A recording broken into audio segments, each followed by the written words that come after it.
Don't act all high and mighty over thousands of dollars. You're able to live comfortably thanks to my son. Irritated, she tells Nathan. Nathan, why don't you stop taking care of this trashy wife? I'm sick of Catherine always complaining and acting all high and mighty. You can find a younger and more wonderful wife than her. Nathan smiles as if he doesn't entirely disagree. Then you can leave anytime you want. He says. I realized that I had no allies in this house. Without a word to say in response, I locked myself in the bedroom and cried alone. However, the next day, I heard something surprising about Nathan from my boss. If that's the case, I'll gladly divorce him. I decided to get a divorce and started preparing for it. My name is Catherine. Nathan, my current husband, joined the circle I belonged to as a new student when I was a third-year university student. Nathan was a self-confident boy with an unusually high sense of self-esteem who was clearly doted on by his parents. With his natural cheerfulness, he quickly fit into the circle and was loved by those around him. However, I had almost no opportunity to talk with Nathan one-on-one like that, and soon I became busy with job hunting and graduated from university. The next time I met Nathan was during my second year of work. He came to my company's interview for sales position. Catherine? It's Nathan from the circle. He said. It seemed like my company was his first choice, so he started contacting me frequently to ask about the company. We started going out after we went out for drinks several times to talk about the company. And Nathan successfully got an offer for sales position at my company, and we started working at the same company. Socially adept Nathan continued to expand his network at work and seemed to be loved by his superiors. And 1 year after Nathan joined the company, he proposed to me. I had a feeling that I would marry Nathan someday myself. But what worried me a little was Nathan's mother. It was clear from Nathan's words that his mother still doted on her only son. Oh, hello mother-in-law. My name is Catherine and I'm dating your son Nathan. I said nervously when I went to greet her at Nathan's house. But his mother just said without even smiling. Catherine is 3 years older than Nathan, isn't she? Yes, Nathan is my junior in the circle. Don't bring university hierarchy into our home. Do you understand that Nathan has a higher position than you now? It seemed that his mother didn't like that Nathan had chosen an older woman as his wife. His mother didn't openly oppose our marriage because she didn't want to be hated by Nathan, her only son, but it didn't seem like she approved of me either. Even after we got married and started our new life in our new home, every time we visited Nathan's parents' house, his mother would complain about me in a petty way. Catherine continues to work even after getting married. Yes. With Nathan's help, I'm able to balance work and household chores. Help? You're not making Nathan do household chores too, are you? We both work so. Even if you say you both work, you're just an office worker, aren't you? And Nathan is in sales? Even if it's the same company, there's a world of difference between being a star salesman and just doing menial tasks as an office worker. I looked at Nathan for help, but he seemed happy when his mother called him a star salesman. This isn't good. Giving up on relying on Nathan, I had no choice but to endure his mother's verbal abuse every time we visited their house. As we continued living like that, it seemed like Nathan became busier with work and started working overtime and on holidays more often. He came home late and left early on weekends, so we started seeing each other less often. Then one day when I was alone at home, I received a letter from an unfamiliar sender. When I opened it up, it was a debt collection notice. That night when Nathan came home late again, I confronted him. Nathan, there's something I want to ask you. What? Didn't I tell you that I'm working overtime today so you can go ahead and sleep? I confronted Nathan, who was trying to take a shower looking annoyed, with a debt collection notice. This means you have debt, right? Explain yourself. Nathan turned pale when he saw it. And no, it's not like that. This is for entertainment expenses. Entertainment expenses? Yes. It's for work. I had a sudden appointment with a client and didn't have any cash on me that day. But don't you have the company card at home? That day, I happened to forget the card at home. So I had no choice but to leave the office during lunch break and borrow money in a hurry. But still, isn't this amount too high? The amount written on the debt collection notice was $7,000. Well, I thought it would be better to borrow it all at once than to borrow little by little. It's for entertainment expenses anyway, so it will be covered by expenses. Nathan said that as if he was relying on me. Can you pay for it with your savings until it's reimbursed as an expense? What? Why should I use my savings? If we don't pay it back soon, interest will accrue. And we also have to pay off the loan for this apartment from our savings. I wasn't entirely convinced, but I couldn't bear the thought of paying such high interest. So I hurriedly transferred $7,000 from my account, which I had been saving since before we got married, to repay the loan. Nathan seemed to have learned his lesson and said he wouldn't go out for entertainment anymore. He even said he wouldn't go to work that weekend and spend time at home instead. Oh, by the way, why don't we visit my mother after so long? I wasn't too keen on the idea, but I felt sorry for not having visited her since Nathan got busy. So I went with Nathan to visit his mother after a long time. His mother was overjoyed to see her son after so long.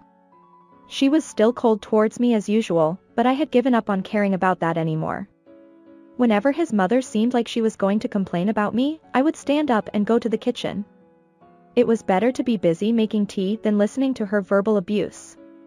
As I finished preparing tea and headed back to where Nathan and his mother were sitting, their loud voices stopped me in my tracks. Is your married life really going well, Nathan?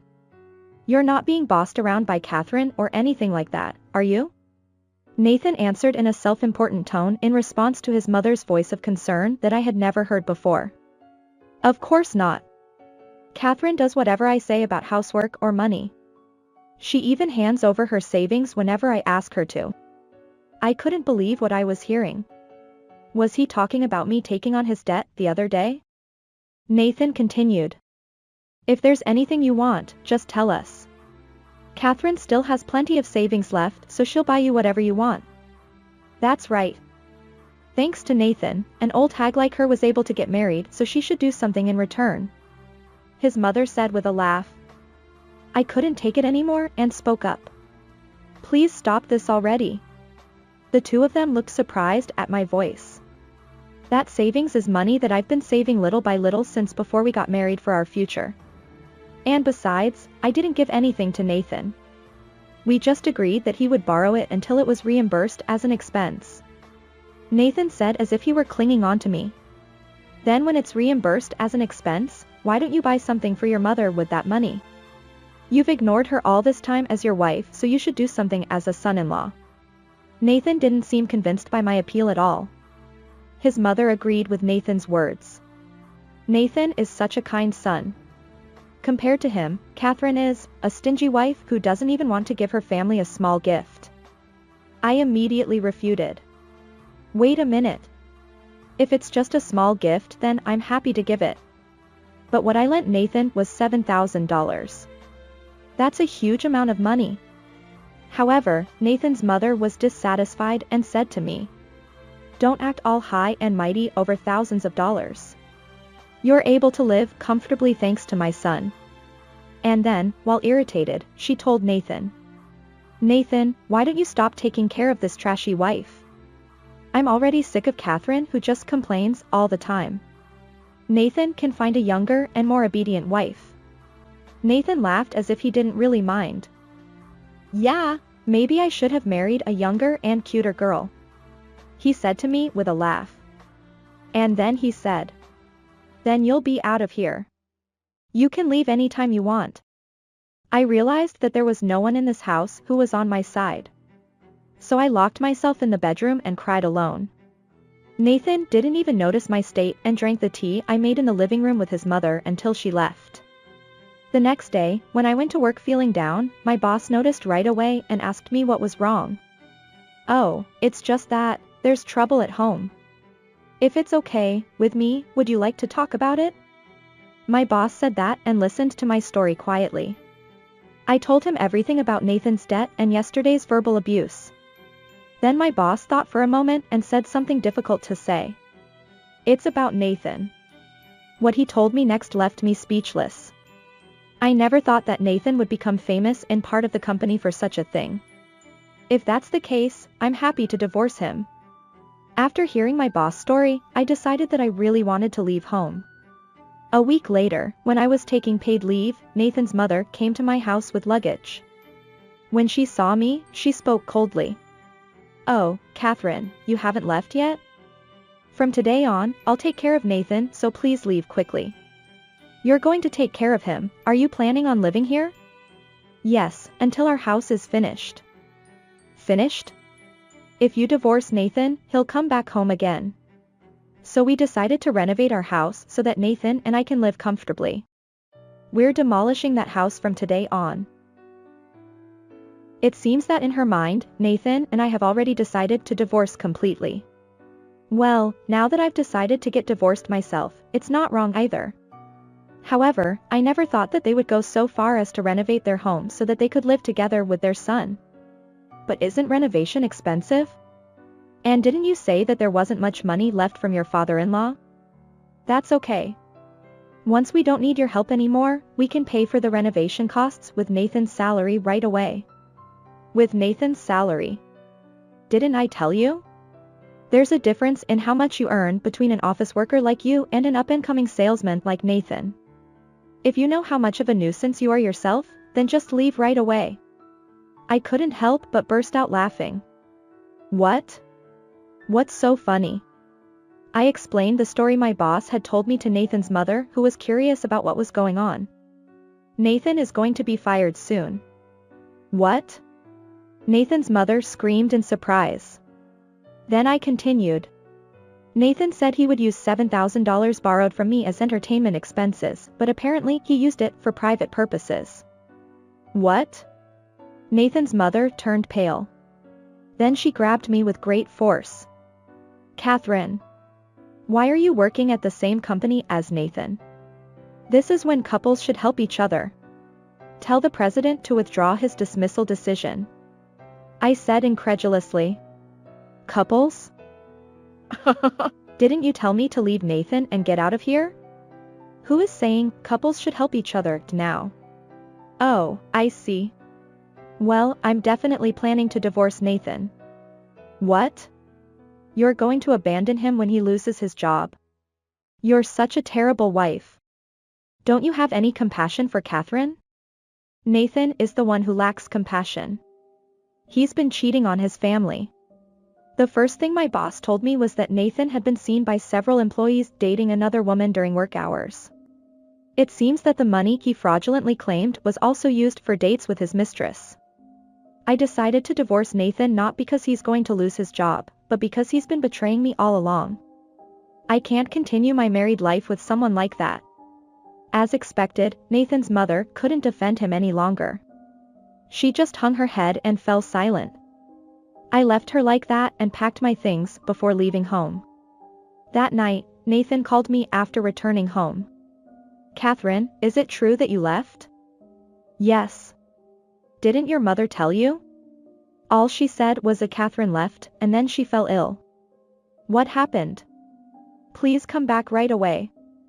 I coldly replied to Nathan, who was begging me. What are you talking about? You were the one who told me to leave. I didn't mean it seriously. I thought you wouldn't leave me. I can't live with you anymore. Stop being so stubborn. How long are you going to sulk? I began to feel more and more angry at Nathan, who was completely unaware of his own wrongdoing. It's you who needs to stop being stubborn. I know everything. Nathan asked fearfully what I knew. You've been cheating on me. And the $7,000 debt you borrowed from me was used for dates with your mistress, wasn't it? Why would you say that? I could imagine Nathan being flustered on the other end of the phone. My boss told me everything. Several employees saw you dating your mistress during work hours. You can't deny it. I'm going to start divorce proceedings right away. I then calmly explained what would happen after our divorce. First, you'll have to pay back the $7,000 I lent you. And I'll also be seeking compensation for emotional distress. Wait a minute. I couldn't even pay off my debt, so there's no way I have that kind of money. I don't know anything about your situation. My demands won't change. Catherine, please reconsider. You were happy to marry a younger and popular guy like me, weren't you? Let's not get divorced and continue helping each other as husband and wife. I don't think there's anything you can do for me anymore. Why not? We've been living comfortably thanks to our dual income. Your debt ruined everything. And we won't be working together anymore. You're fired. Fired? Me? Nathan apparently hadn't heard about being fired from his company yet. Your coworkers have been talking about how you're all talk and no action at work. They've noticed how careless you are when it comes to important tasks. And they've found out about your fraudulent expense claims too. Nathan was only popular at first because he was friendly with everyone. There are no benefits for either the company or myself if we continue working together. I hung up on Nathan without another word. Nathan continued calling me many times after that, leaving messages on my answering machine saying things like, "Please help me," and "Let's start over." But he was too persistent, so after a few days, I blocked his calls. I went through legal procedures such as property division with a lawyer after that. We decided to sell the house we had lived in until then for property division purposes, but it didn't sell for much. As a result, only the loan remained unpaid. I also had to bear the burden of the loan, but I was able to pay it off thanks to the $7,000 that was returned and the compensation.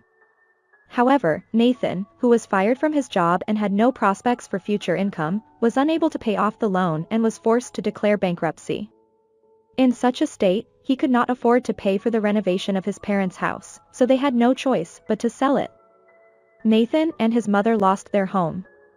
It was difficult for the two of them without any income to find a place to live. They managed to find a job at an inn where they could live in. However, Nathan's salary alone was not enough to make ends meet, so his mother was forced to do physical labor and became exhausted. Nathan, who had lost his only advantage of being friendly with everyone, is now treated as a useless person even at the inn where he works. He is ridiculed by younger staff members. On the other hand, I worked hard at my job as if to counteract the shock of my divorce. My boss saw my efforts and gave me a promotion with a significant raise. I have been going out for drinks with my boss who has been helping me with various things since we got married, and recently he confessed that he wanted to date me privately. Unlike Nathan, who was unreliable, I may have finally found a reliable and trustworthy partner. With such thoughts in mind, I entrust my hope for the future. Thank you for watching. Please subscribe our channel.